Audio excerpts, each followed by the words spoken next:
Volvo's XC90 then, it's hard to overestimate just how important this car is for Volvo.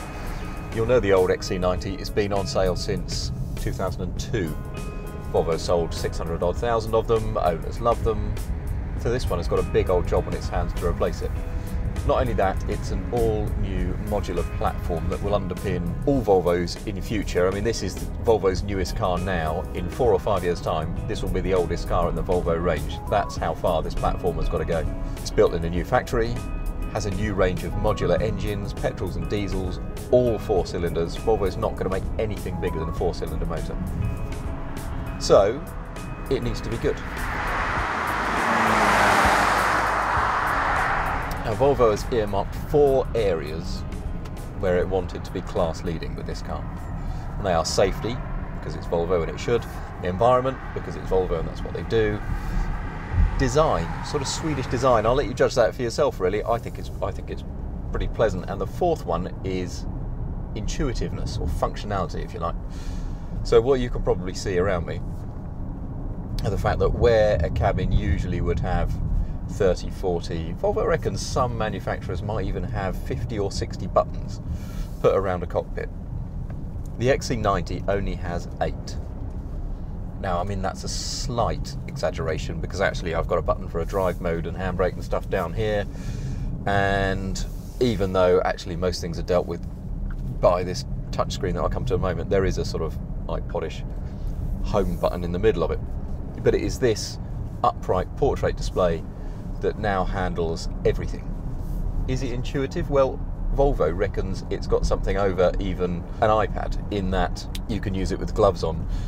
It detects where your hands are, it knows where you're going to touch before you've even touched it, because there's an infrared thing across the screen.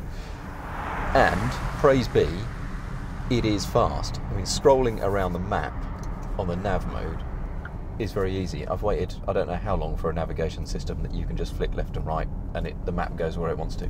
I mean, it's a work of rare genius. Other bits are not quite so successful. You have to go into the screen to adjust anything other than automatic temperature on the heating ventilation system, for example. But by and large, yeah, I'm pretty impressed, really. And it leaves the dashboard clean, crisp, pleasant. Dials are fully digital as well, and you know what, they're very nice too.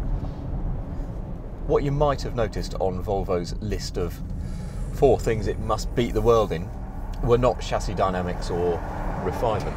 Now, that's okay. When it comes to dynamics, Volvo has been about comfort and security more than dynamism anyway. So the fact that the XC90 is largely relaxing to drive and it rides okay is actually no bad thing.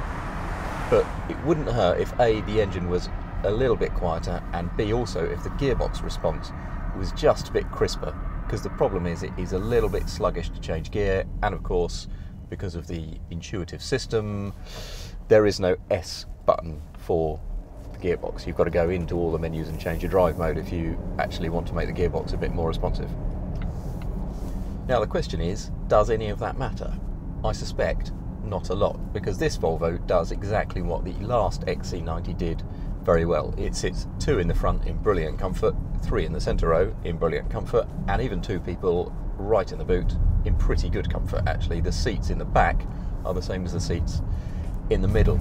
And it's that kind of usability, functionality, get in it in the morning and not worry about it kind of ease that people like of an XC90, and I have a strong suspicion that this one will do it just as well as the last one.